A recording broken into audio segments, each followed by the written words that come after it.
අද මම ඔබත් සමග සාකච්ඡා කරන්න බලාපොරොත්තු වෙන්නේ මුදල් රෙගුලාසි ගිණුම් ක්‍රම පිළිබඳව ඉතාමත්ම වැදගත් කොටසක් ගැන. මේ වැදගත් කොටසෙන් ඔබට නිතරම ඔබේ කාර්යක්ෂමතා කඩ විභාගයේදී වගේම තරඟ විභාගයේදී ප්‍රශ්න ඉදිරිපත් වෙනවා. ඒ නිසා මේ වැදගත් කොටස තමයි අපි අද කතා කරන්න බලාපොරොත්තු වෙන්නේ. මොකක්ද ඒ ඒකාබද්ධ අරමුදල ගැන. ඉතින් මෙම වීඩියෝ එක මගින් අපි ඒකාබද්ධ අරමුදල සම්බන්ධයෙන් විභාගයේදී අහන්න පුළුවන් ප්‍රශ්න කීපයක් ඔබ සමග සාකච්ඡා කරන්න බලාපොරොත්තු වෙනවා. විශේෂයෙන්ම ඒකාබද්ධ අරමුදල පිහිටුවලා තින්නේ ආණ්ඩුක්‍රම ව්‍යවස්ථාවේ කුමන ප්‍රතිපාදන යටතේද? ඒකාබද්ධ අරමුදල කියන්නේ මොකක්ද? ඒකාබද්ධ අරමුදලේ තියෙන සංයුතිය මොකක්ද? ඒ වගේම ඒකාබද්ධ අරමුදලෙන් මුදල් ඉවත් කිරීම කරන්නේ කොහොමද? ඔය අනාදී විදියට ප්‍රශ්න කීපයක් මම මේ වීඩියෝ එක මගින් ඔබ සමග සාකච්ඡා කරන්න බලාපොරොත්තු වෙන්නේ. අපි මුලින්ම ඒකාබද්ධ අරමුදලට අදාළ ප්‍රශ්නයක් සාකච්ඡා කරන්න ගත්තොත් පළවෙනියෙන්ම මම කැමතියි ඔබ සමග කතා කරන්න රජයේ මූල්‍ය කටයුතු පවත්වාගෙන යාම සඳහා ශ්‍රී ලංකා ආණ්ඩුක්‍රම ව්‍යවස්ථාවේ 149 වන වගන්තිය යටතේ පිහිටුවා ඇති අරමුදල කුමක්? ආණ්ඩුක්‍රම ව්‍යවස්ථාවේ අපි දන්නා රාජ්‍ය මූල්‍ය ගැන කතා කරලා තියෙනවා. ආණ්ඩුක්‍රම ව්‍යවස්ථාවේ 148 වෙනි වගන්තියේ සිට 154 වන වගන්තිය දක්වා මේ 149 වන වගන්තියේ සඳහන් කරලා තියෙන්නේ ඒකාබද්ධ අරමුදල ගැන. නිසා ආණ්ඩුක්‍රම ව්‍යවස්ථාවේ 149 වන වගන්තියෙන් සාකච්ඡා කරලා තියෙන්නේ මොකක් ගැනද? ඒකාබද්ධ අරමුදල consolidated fund එක ගැන. හරි. අපි යනවා ඊට පස්සේ තවත් විභාගයේදී අහපු ප්‍රශ්නයක් සාකච්ඡා කරන්න.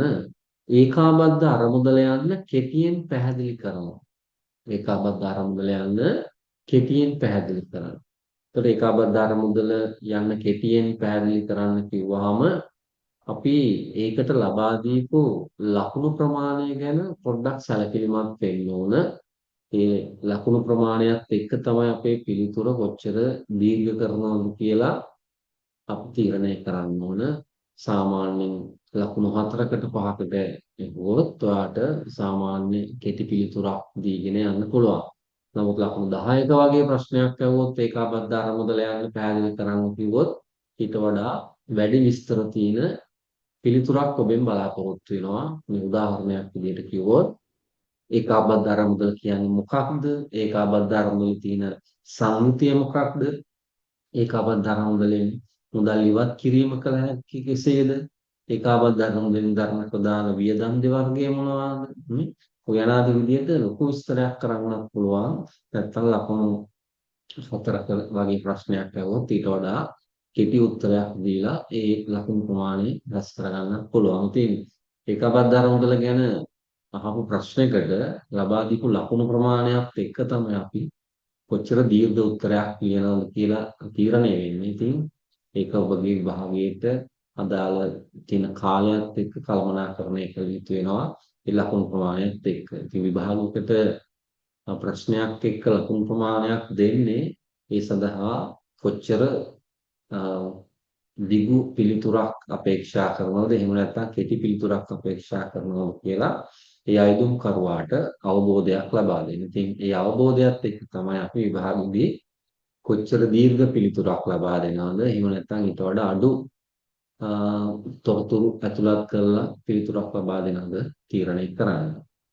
ඒ කොහොමද අපි කතා කරමු ඒකාබද්ධ අරමුදල යන්න පැහැදිලි කරන්න කිව්වොත් අපි සාමාන්‍ය පිළිතුරක් ලබා දෙන ආකාරයෙන් මේ ප්‍රශ්න සාකච්ඡා කරන්න බලාපොරොත්තු වෙනවා.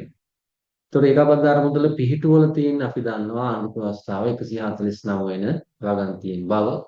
ඒතකොට ඒක ගැන පැහැදිලිව සඳහන් කරන්න. ඒකට ඔයාලට අනිවාර්යයෙන්ම ඒ විභාගයේ ඒ ප්‍රශ්නයට අදාළ ලකුණක් වෙන් වෙනවා. ඒකාබද්ධ අරමුදල පිහිටුවල තියෙන්නේ මොකක් මොන පනත යටතේ මොන වගන්තිය යටතේද කියන එක ඔබෙහි පැහැදිලිව සඳහන් කරලා තියෙනවා. එතකොට මාක් ස්කීම් එකේ ඒකට සම්පූර්ණයෙන් ලකුණක් තියෙනවා.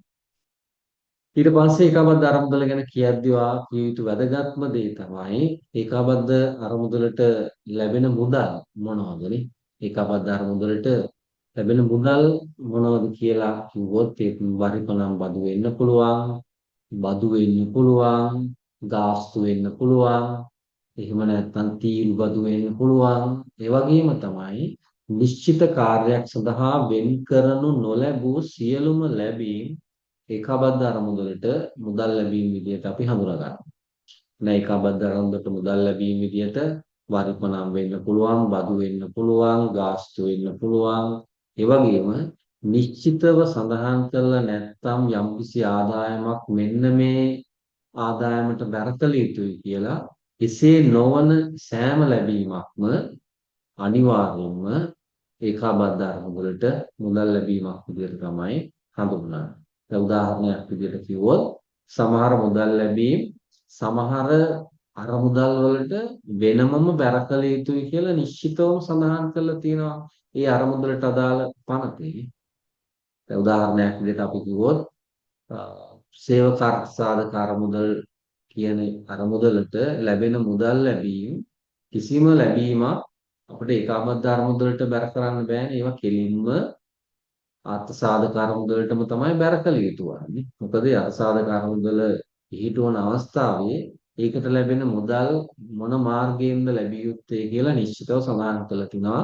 සේවාදායකයාගෙන් සහ සේවායෝජකයාගෙන් කියන දෙදෙනාගෙන්ම එකතු වෙන ලැබෙන මුදල් තමයි සේවක අර්ථසාධක අරමුදලට බැර කරන්නේ. ඒතකොට ඒ ලැබෙන මුදල් කිසිදු වෙනත් අරමුදලකට බැර කරන්න බෑ. ඒකාබද්ධ අරමුදල සේවක අර්ථසාධක අරමුදලටම තමයි අපිට ඒවා බැර කළ යුතු වන්නේ. ඊට සේවක භාරකාර අරමුදල බැලුවොත් සේවායෝජකයා විසින් ලබා දෙන යම් දායකත්ව මුදලකින් තමයි සේවක භාරකාර අරමුදලට මුදල් ලැබෙන්නේ. ඒතකොට මේ මුදල වෙන කිසිදු අරමුදලකට බැර කරන්න බෑ. ඒ වගේ තව අරමුදල් තියෙන්න පුළුවන්. පොලිස් තියාග අරමුදල බැලුවොත් මේ පොලිස් තියාග අරමුදලට දඩ වලින් උසාවි වලින් අය කරන ගාස්තු වලින් 50% අනිවාර්යයෙන්ම ඒ පොලිස් තියාග අරමුදලට බැර වෙනවා. එතකොට ඒක වෙන කොහෙටවත් බැර කරන්න බෑ. ඒ පොලිස් තියාග අරමුදලටම බැර කළ යුතු වෙනවා. අන්න ඒ වගේ නිශ්චිතව සඳහන් කරලා තියෙනවා නම් යම් කිසි ලැබීමක් මෙන්න මේ අහවල් අරමුදලට බැර කළ යුතුයි කියලා ඒවා අනිවාර්යයෙන්ම ඒ අරමුදලටම බැර කළ යුතුමයි. එසේ සඳහන් නොකර ඇති ඕනම වෙනත් ලැබීමක් අපි ඒකාබද්ධ අරමුදලට තමයි බැර කරන්නේ. නිසා ඒකාබද්ධ අරමුදලට ලැබෙන මුදල් මාර්ගයන් පිළිබඳව මෙපමණයි කියලා නිශ්චිතව කියන්න බෑ. අර නිශ්චිත අරමුදල් වලට බැර කරන මුදල් හැර අනිකුත් සියලුම මුදල් ලැබීම් ඒකාබද්ධ අරමුදලට මුදල් ලැබීම විදිහට තමයි අපි සලකන්නේ. නිසා ඒකාබද්ධ අරමුදල කියන්නේ අපේ රටේ ආදායම, රාජ්‍ය ආදායම. ඒතකොට ඒකාබද්ධ අරමුදලට ලැබෙන මුදල් වලින් තමයි අපි විශේෂයෙන්ම අයවැය ලේඛනයේ අපි මූල්‍ය සම්පාදනය කරන්නේ. අයවැය ලේඛනයේ තියෙන වියදම් පියව ගන්න අපි බොහෝමයක් වියදම් පියව ගන්න අපි උත්සාහ කරන්නේ මේ ඒකාබද්ධ අරමුදලට රැස් කරන මුදල් වලින්. ඉතින් හැම විටම රජයක් උත්සාහ කරනවා මේ ඒකාබද්ධ අරමුදලට එකතු වෙන මුදල් වැඩි කරගන්න නේ. ඉතින් වැඩි කරගන්න රජයේ එක එක විවිධ උපාය මාර්ගයන් හඳුන්වා දෙනවා. මොකද අපේ රටේ පහුගිය කාලේ අපි දැක්කා රටේ ආදායම ගොඩක් අඩු වුණා. ඒ ආදායම අඩු වුණාම අපිට කරන්න වෙන්නේ එක්ක ණය ලබා ගන්න නැත්නම් මුදල් අච්චු ගන්න. ඒ වගේ විකල්ප ක්‍රම වලට ගියපුවාම ඒක රටට ඊටාම අහිතකර තත්ත්වයක් වෙන නිසා රජය හැම වෙලාවෙම උත්සාහ කරන්නේ රජයට ලැබෙන්න තියෙන ආදායම් බොහෝ වෙලාවට ඒවා එකතු කරගන්න තමයි දැන් වර්තමාන රජයේ ගොඩක් උනන්දුව. ඉතින් ඒ උනන්දුව සාර්ථක වෙලා තිනවා. බොහෝ වෙලාවට අපි බදු ආදායම්, බදු ඉලක්කයන්, දේශීය ආදායම් බදු දෙපාර්තමේන්තුව රේගුව බැලුවෙන් පස්සේ ඒවල ආදායම් ඉලක්කයන් අවුරුද්ද අවසන් වීමට කලින් ඉක්මවා ගියපු බව අපි දැක්කා. ඉතින් ආදායම් එකතු ගැනීමේ කාර්යක්ෂමතාවය වැඩි දියුණු වෙලා තියෙනවා. බදු ආදායම ඉහළ ගිහිල්ලා තියෙනවා. ඉතින් ඒ තුලින් ඒකාබද්ධ අරමුදලට එකතු වෙන ආදායම වැඩි වෙලා තියෙනවා. ඉතින් ඒ ආදායම පාවිච්චි කරලා අපේ රටේ අයවැය ලේඛනයේ තියෙන වියදම් සඳහා ඒවා යොදවා ගැනීම තමයි බලාපොරොත්තු වෙන නිසා හැම රජයකම අපේක්ෂාව ඒකාබද්ධ අරමුදලට ලැබෙන මුදල් නැත්නම් රජයේ ආදායම වැඩි කර ගැනීමට කටයුතු කිරීම. ඒ වගේම මේ ඒකාබද්ධ මුදල ගැන ප්‍රශ්නයේදී අපි අනිවාර්යයෙන්ම කියන්න ඕන ඒකාබද්ධ මුදලේ සංයුතිය ගැන. එතකොට කිසියම් අවස්ථාවකදී ඒකාබද්ධ මුදල සතුව කොච්චර මුදල් ප්‍රමාණයක් තියෙනවද කියලා අපි ගණන් බලනවා නම් ඒ ගණන් බැලීමේදී අපි මොනවද සලකා බැලිය යුත්තේ? අපි මොන ශේෂ වලින්ද මේ ඒකාබද්ධ මුදල සකස් වෙන්නේ කියලා අපි දැනගෙන ඉන්න ඕන. අපෙන් අහන විභාග ප්‍රශ්නයක් ඒකාබද්ධ මුදලේ සංයුතිය තීරණය කරන්නේ කෙසේද? නැත්නම් ඒකාබද්ධ මුදලේ තියෙන මුදල් ප්‍රමාණය තීරණය කරන්නේ කොහොමද කියලා ඒ වගේ ප්‍රශ්නයක් අහනවා.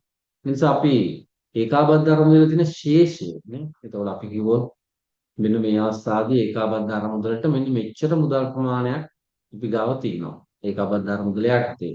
ඒ මුදල් ප්‍රමාණය තීරණය කරන්නේ කොහොමද?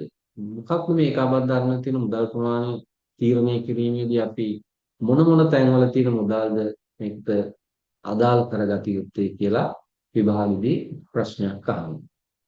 ඉතින් මේ කිසියම් නිශ්චිත අවස්ථාවකදී ඒකාබද්ධ මුදලේ තියෙන මුදල් ප්‍රමාණය තීරණය කිරීමේදී එකක් තමයි භාණ්ඩාගාරයේ සතුව දැනට වියදම් නොකර ඉතිරිව තියෙන මුදල් ඒකාබද්ධ මුදලේ කොටස. භාණ්ඩාගාරයට නිරන්තරයෙන්ම රටේ විවිධ ආදායම් නැත්නම් ලැබීම්, බදු මුදල්, වල්පනම්, ගාස්තු නිශ්චිතව සඳහන් කර නැති වෙනත් ලැබීම් වලින් භාණ්ඩාගාරයට මුදල් එකතු වෙනවා. ඒ එකතු වෙලා භාණ්ඩාගාරයේ තියෙන වියදම් සඳහා පාවිච්චි කරනවා. ඒ එකතු වෙච්ච මුදල් වලින් වියදම් සඳහා නිකුත් කරාට පස්සේ යම්කිසි මුදලක් ඉතිරි වෙනවා නේ. දැන් වර්තමාන රජයේ හැම වෙලාවම කියනවා භාණ්ඩාගාරයේ සතුව මෙන්න මෙච්චර අපිට අතිරික්තයක් තිබුණා නේ. ඒ අතිරික්තය තමයි අපි හදිසි අවස්ථාවක් වෙච්ච අපේ රටේ අර ගම්වතුර නේ අවස්ථාවට පාවිච්චි කරේ කියලා කියනවානේ. ඒ නිසා භාණ්ඩාගාරයට එකතු වෙච්ච මුදල් අපි වියදම් කරනවා වියදම් කළ ඉතිරියක් වේ නම් මේක ඒකාබද්ධ මුදලේ කොටසක් විදිහට අපි සලකනවා. ඒතකොට භාණ්ඩාගාරයේ සතුව ඉතිරිව තියෙන මුදල් ඒකාබද්ධ මුදලේ කොටසක්. ඒ වගේම තමයි ඒකාබද්ධ මුදලෙන් වියදම් කිරීම සඳහා රජයේ කාර්යාලවලට දෙපාර්තමේන්තු වලට මුදල් නිකුත් කරනවානේ. මුදල් නිකුත් කරනවා. විශේෂයෙන්ම භාණ්ඩාගාර මෙහෙයුම් දෙපාර්තමේන්තුව තමයි මේ කාර්යභාරය සිදු කරන්නේ. එතකොට ඕන් මුදල් නිකුත් කරනවා. හැබැයි නිකුත් කරන මුදල් සතේටම වියදම් වෙන්නේ නැහැනේ ওই දෙපාර්තමේන්තු අමාත්‍යාංශ වලට නිකුත් කරාට. මොකද උන්ගේ ජංගම ගිණුමේ ඉතුරු වෙලා තියෙනවා වියදම් නොකර ඉතුරුව තියෙන මුදල් ප්‍රමාණය. අන්න කිසියම් දෙපාර්තමේන්තුවකට අමාත්‍යාංශයකට භාණ්ඩාගාරය විසින් නිකුත් කරපු මුදල් වලින් පාවිච්චි නොකර ඉතුරුව තියෙන යම්කිසි මුදලක් වේ නම් අපි ඒවත් සලකන්නේ ඒකාබද්ධ මුදලේ මුදලක් ලෙස තමයි සලකන්නේ. ඊට අමතරව ඒකාබද්ධ මුදලේ මුදල් විදියට සලකනවා නැත්නම් මුදල් ශේෂයේ විදියට සලකන තවත් කාරණා කීපයක් තියෙනවා. එකක් තමයි අපි සමහර දේශීය නියෝජිතයන්ට ඒ වගේම විදේශීය නියෝජිතයන්ට අත්තිකාරම් විදියට මුදල් සමහරලාට ලබා දීලා තියෙන්නේ. අත්තිකාරම් ඇඩ්වාන්ස් දීලා තියෙනවානේ. සමහර දේශීය වශයෙන් අපි දීලා තිනවා සුළු මුදල් අත්තිකාරම් දීලා තිනවා. නැත්නම් තත්කාර්ය අතුරු අග්‍රිම දීලා තිනවා. ඔය වගේ අග්‍රිම දීලා තිනවා වියදම් කිරීම සඳහා. ඒතකොට මේ වියදම් කිරීම සඳහා මුදල් දීපුවාම ඒ දීප මුදල් වලින් වියදම් නොකර ඉතිරිව ඔවුන්ගේ අතැතිව තියෙන මුදල් ප්‍රමාණයක් ඒකාබද්ධ මුදලේ මුදල් ලෙස සලකනවා. ඒ වගේ විදේශීය නියෝජිත ආයතන වලට විශේෂයෙන් තානාපති කාර්යාලවල වගේ ආයතන වල වැඩ කරන නිලධාරීන්ටත් වියදම් කිරීම සඳහා අපි අත්තිකාරම් ලබා දීලා තියෙනවා. එතකොට ඒ ලබා දීපු අත්තිකාරම් වලින් වියදම් නොකර ඉතුරුව තියෙන මුදලක් වේ නම් ඒවත් අපි ඒකාබද්ධ මුදලේ මුදලක් විදියට තමයි සලකන්නේ. අපි උන්ට කියන්නේ ක්‍රවුන් ඒජන්සි නේ. ක්‍රවුන් ඒජන්සි ඔය විදේශීය තානාපති කාර්යාලවල නිලධාරීන්ට වියදම් කිරීම සඳහා දීපු මුදල් වලින් ඉතිරියක් වේ නම් ඒකවත් ඒකාබද්ධ මුදලේ කොටසක් විදියට තමයි අපි සලකන්නේ. උන්ට අපි කියන්නේ ක්‍රවුන් ඒජන්සි කියලා. හරිද? ඒ වගේම තමයි ඒකාබද්ධ අරමුදලේ ශේෂ්‍ය තීරණය කිරීමේදී තවත් කාරණයක් තමයි රජයේ ආයෝජන කියන ඒවා ඒකාබද්ධ අරමුදලේ කොටසක් විදිහට සැලකනවා විශේෂයෙන්ම රජය විසින් රජයේ යටතේ තියෙන සමහර අර්ධ රාජ්‍ය ආයතනයන් වෙත නොයෙකුත් විදියට මුදල් ලබා දෙනවා ඔවුන්ගේ වැඩ කටයුතු සඳහා.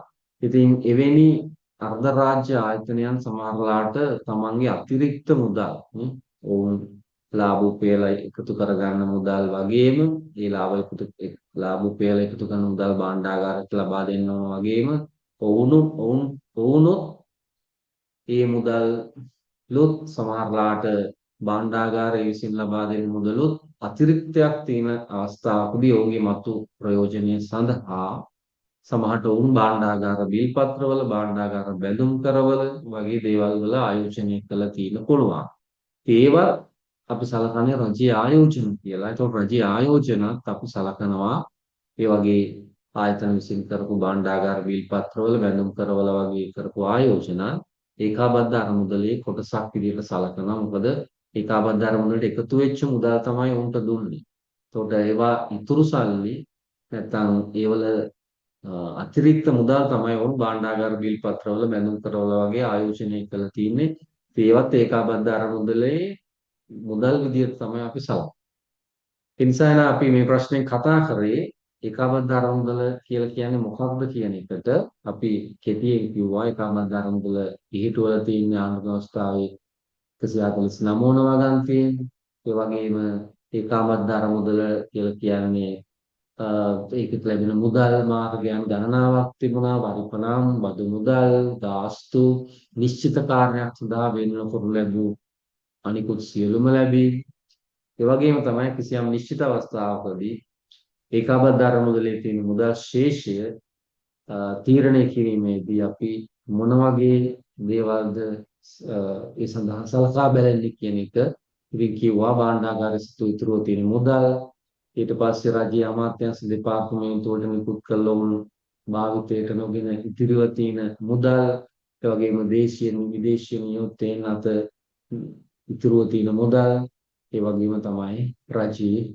ආයෝජන ඒකාබද්ධ අරමුදලේ මුදල් ශේෂය තීරණය කිරීමේදී අපි සැලකිලිට ගන්න සලකා බලන කරුණු විදියට අපි සාකච්ඡා කරා.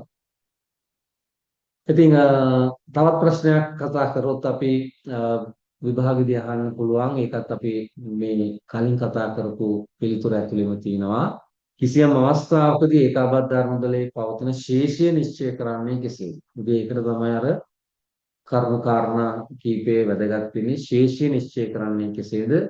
කොහොමද භාණ්ඩාගාරයේ සතු ඉතුරුව තියෙන මුදල් රජයේ අමාත්‍යාංශ දෙපාර්තමේන්තු සඳහා නිකුත් කළා වියදම් නොකර ඉතුරුව තියෙන මුදල් දේශීය නියෝජිතයන් අත ඉතුරුව තියෙන මුදල් විදේශීය නියෝජිතයන්ට ක්‍රවුන් ඒජන්සි වල ඉතුරුව තියෙන මුදල් වගේම රජයේ ආයෝජන මේ ඒකාබද්ධ අරමුදලේ මුදල් ශේෂය තීරණය කිරීමේදී අපි සලකා බලන කාරණා වෙනවා.